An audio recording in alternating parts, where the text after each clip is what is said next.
Hey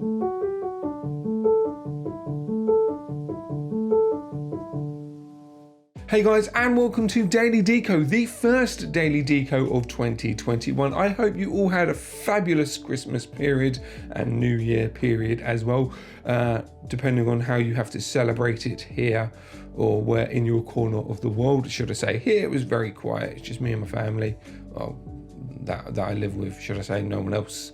We're all pretty much on lockdown rules, but hey, you got to make the best of these things, haven't you? So today's episode is sadly not sponsored by our Teespring store. Boo!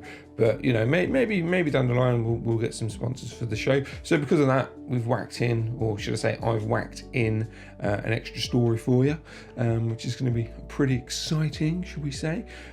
Obviously, as you can see, it is just me, lone wolfing it today. Mark is still on holiday. He's back on Tuesday, which means you'll see him on Wednesday, because obviously the way that we film these things. So yeah. The website itself, I'm not too sure if there's been any updates, probably not, considering things have been shut down over the Christmas period. But go check it out. As I say, before Christmas, we had a nice stock of, was it Fourth Elements, Cressy, lots of stuff. Go over there, go check it out, and then yeah, if you need some new gear for the new year, head over to there and do a bit of shopping, show a bit of love. That'd be great. But anyway, with that in mind, let's go straight into the stories. First story is Octopus punches a fish in the head just because it can. So this story wasn't originally on my list. Mark, even though he's meant to be on a day off, decided that he wanted to add some bits, you know, to the story. Go back to bed, Mark, even though by the time you watch this, you're technically working, but go back to bed. Stop doing some work, it's your day off. Anyway, so basically what it is in order to enhance their hunting techniques, sometimes octopuses actually team up with other fish in order for them to, you know, catch bigger prey. So this move allows an octopus and the other fish or whatever, or the octopus to cover more areas to obviously their increased chances of catching prey. However, some of the big octopuses, the big blue octopus, also known as the day octopuses. Cool. Basically, they're the big boys. So if they're displeased, should we say, with their fish partners who are helping them catch some prey, they have a tendency of punching them just because they can, just because they're displeased with them. So they will literally get one of their old 8 arms and just go whack, just to teach them a lesson. It's a very weird one, a very interesting one, and basically this report comes from livescience.com, and it goes on to say that, you know, they've been researching this kind of technique, or scientists have been researching this technique for the past 2 or 3 years, and the more obviously you look at it, the more they study these sort of hunting patterns and, you know, these general alliances for a bit. You know, obviously the octopus tends to be the dominant species in that alliance, or that the dominating, the alpha, should we say. So it's just funny to see when the fish doesn't do what the octopus wants it to do, it literally punches it, just to go, come on mate, do it my way, or I'm probably gonna eat you. So that's a very interesting one. Apparently, basically, the first time that they saw it, all the scientists burst out laughing, which they would do. You just got this poor little fish, you know, so, oh, you know, hopefully if I team up with this octopus, I can get a bit more food in my tummy, get you know, help out with the prey. But yeah, obviously the octopus calls the shots, and if he doesn't like what that other fish is doing, he's gonna beat him up, he's gonna punch him. So that's a pretty cool thing. Nature, man, nature's very, very weird. So yeah, that one Mark actually slung in here. So it's a very interesting story. It's pretty cool how nature works at these things, doesn't it? You know, punching octopuses. But it is stressed in the article that the octopus and the partnering fish, or the buddy team that they've made up, they're not friends. They're there for one job and one job only, and that is to, you know, catch prey and cover more ground. But yeah, you could definitely see who's the more dominant one in that one. Anyway, let's move on to the next story. So the next story comes from, I do believe, New Mexico. Yeah, the Gulf of Mexico, should I say. Basically, there's a club called the Aquanutz Scuba Diving Center. They were just going out for a routine dive, I do believe at the beginning of December. It takes a while sometimes for these news stories to trickle here into the UK. They were just doing a general, you know, general dive, looking for bits and bobs, and basically they actually came across a Colombian mammoth tusk. Now the team itself, the Aquanutz Scuba Diving Center, some of these guys have a YouTube channel which is just popped up here. The channel itself is called I Hunt Dead Things. So basically they go out to selected waters or selected patterns of waters to find stuff, but yeah, what they actually ended up doing at basically the beginning or the middle part of December was find a Colombian mammoth tusk, and it's around about 6 feet long, so it's not like a diddy. Like, you look at it once it's in the clear water, you look at it and go, yeah, that's definitely a tusk. Anyway, they go on to say is, basically, no, what do I want to say? Yeah, so you don't think of something like this being around here, says Glenn Swagner. I do apologise about pronouncing that wrong. Who obviously he dives with Aquanutz Dive Centre. Swagger says that he's found horses' teeth, whale bones, and other rare fossils. But yeah, you know, finding an actual Colombian mammoth tusk is pretty cool. And annoyingly, Glenn sadly was not a part of the team, according to the article that actually found the tusk. So he's a bit upset that he missed out. You know, he missed out on that opportunity or that excursion. But it's you know, it's a really cool thing to find. Yeah, 6 foot mammoth tusk. That's amazing. Anyway, one of the guys that was a part of that team, and again, that's a part of the YouTube channel I Hunt Dead Things, is it's really cool for me to see the mix of variety of animals that we encounter out there, obviously whilst diving, while they hunt for these things. The tusk in particular was in a fossil bed, so there were, I cannot pronounce that, Glitodonts. Butchered that. Here's the word, it's on the screen, that's what it's called. So they were laying right underneath it, which is basically a giant armadillo. That's pretty cool. There are lots of pieces of turtle shells in the area as well, and he obviously felt like, you know, finding a saber tooth. Basically, he thought that he was actually they were going there to find a saber tooth cat tiger tooth out there, but instead they came across a 6 foot mammoth tusk, which is awesome. But these guys over at the Aquanutz and the YouTube channel, they don't just randomly go, oh, let's go over that section there to dive. They actually plan where they want to dive. They look at flows of water, channels of water, if there's been a storm recently in the area, where that storm's come from, to see if actually it picks up anything from one area and drags it to the area where they want to go. So they actually do their research in finding things, which makes sense, because if they have a YouTube channel and stuff like that, rather than just going to the same dive slot or the same areas over and over again, you're only going to find so much of the same stuff, should we say. So yeah, keep a track on weather and that sort of thing, seeing what that drags up and brings into an area is a really good shout, and it seems to have paid off, because they found a mammoth tusk, a 6 foot mammoth tusk. So basically the team as well, they've actually taken out the mammoth tusk out of the water. They did a very careful job, because it's obviously fossilized, it's underwater. If you just take it straight up, it's probably going to break apart and just leave an absolute mess. So what they've done is they've taken it up, or supposedly they've taken it up. The article says that they've taken it up, but doesn't say too much else about it. But they've brought the mammoth tusk back up, and it seems to be all in one piece, which is great. And then they're just keeping it at the side at the moment, probably keeping it in wet conditions just to see what they can do with it. But obviously it's not illegal to bring these things up. They can be sold anywhere. So the last mammoth tusks, or depending on the quality of the tusk, should we say, they range between $4,000 to $10,000. So yeah, that could actually be a nice little earner for the dive center and for this YouTube channel, if they can sell it and obviously bring it up, and maintain it, should we say. So yeah, well done guys. That's an awesome find. You're certainly not going to find anything like that in the UK waters. What would you find in the UK waters? We'll do the Greg's joke. Greg's, there's loads. You'll find Greg's underwater. Anyway, so the next story is actually about health and safety plans for scallop divers. So basically, the government are looking at how scallop divers are in the water, how they act, and how safe their procedures are. Obviously, you know, we don't want people to hurt themselves, or the government don't want to hurt themselves, or should I say that the health and safety side of things, they don't want them to hurt themselves. So these plans haven't necessarily been put into play yet, but they do potentially plan to work them in to see if they work.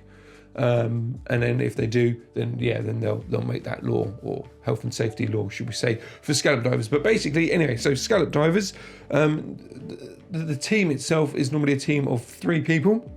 They go off, they wear masks, obviously they have a snorkel, and they go and do their scallop dives, obviously get the scallops that they need to do, you know, for their business to sell on. But basically, this new legislation, this new law, this new health and safety thing that they're testing at the moment is that rather than a mask and snorkel, that the scallop divers themselves wear full face masks.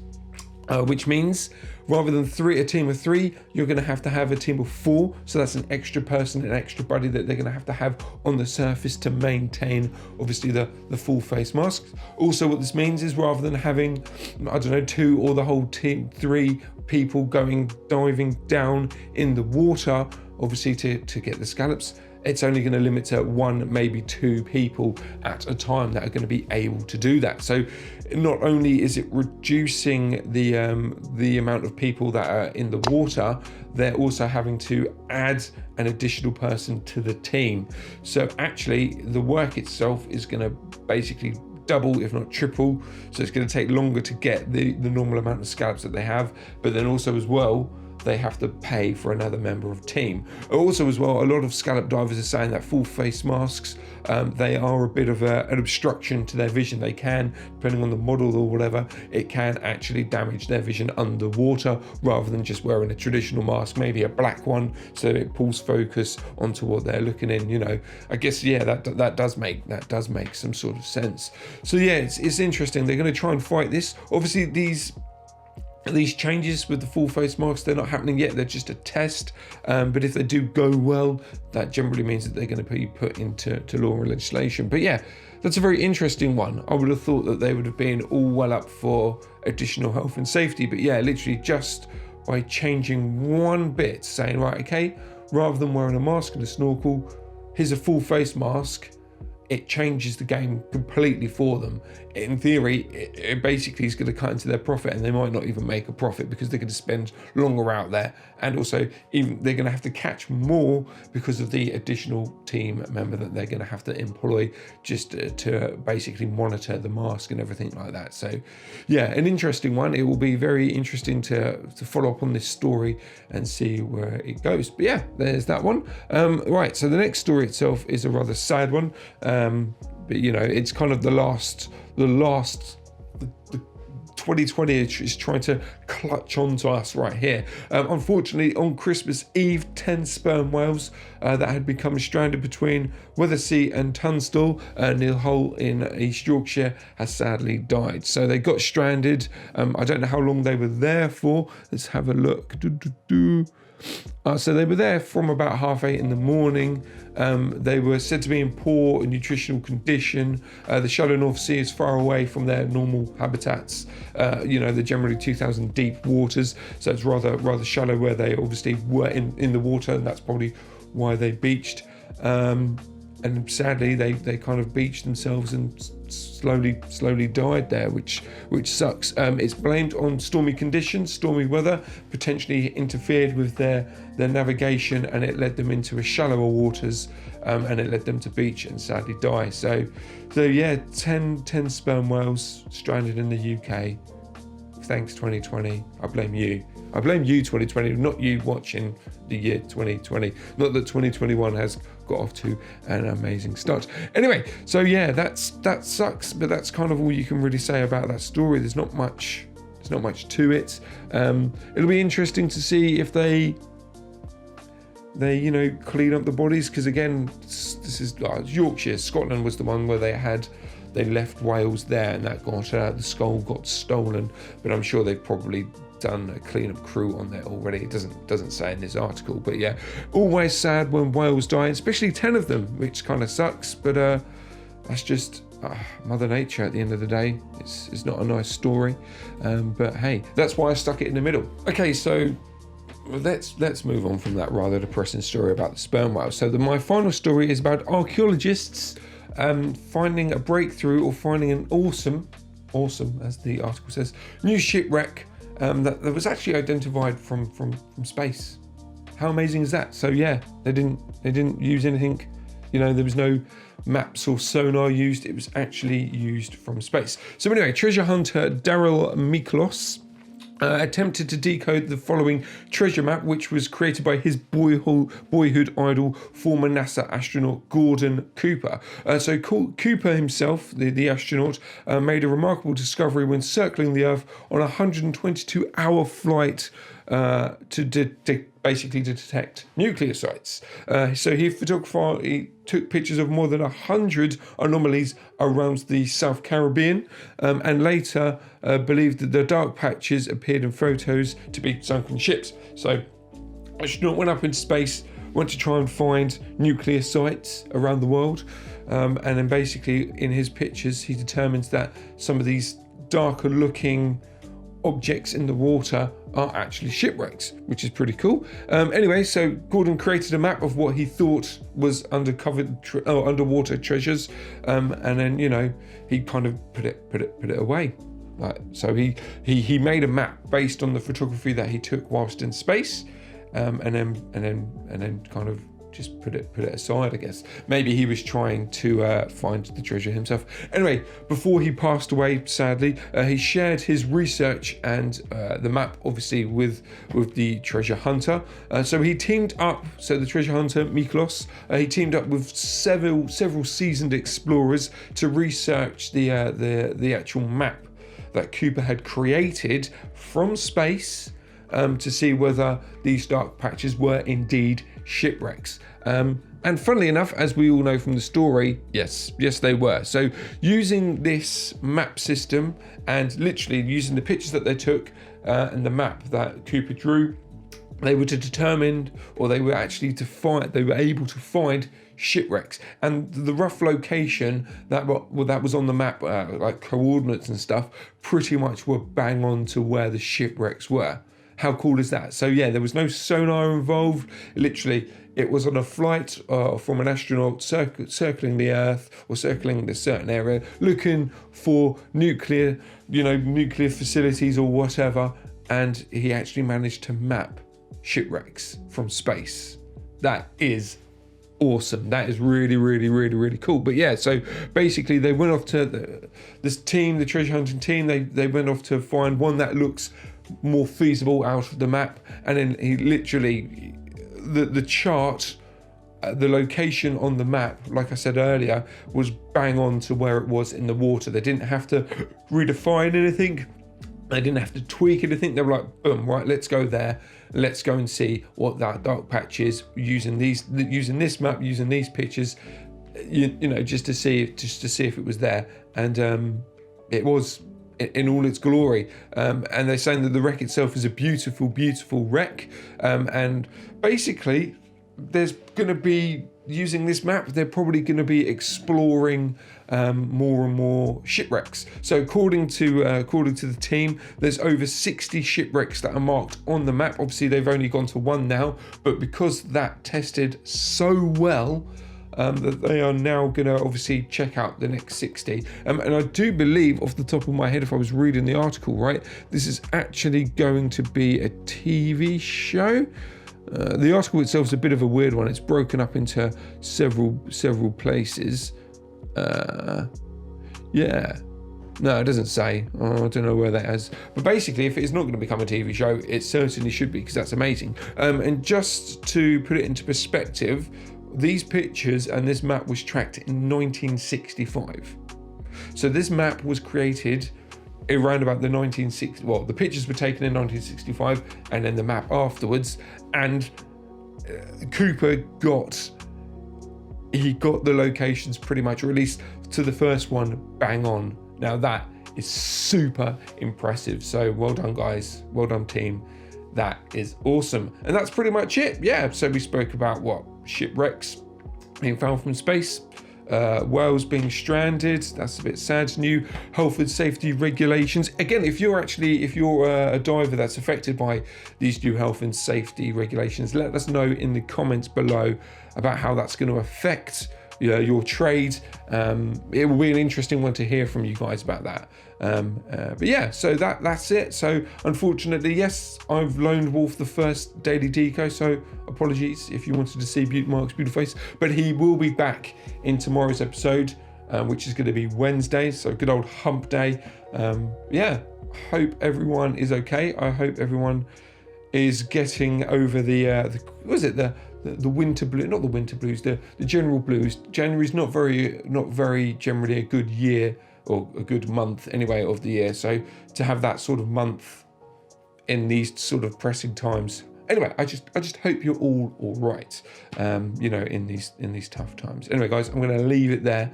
Thanks for watching, and as always, stay classy, scuba divers.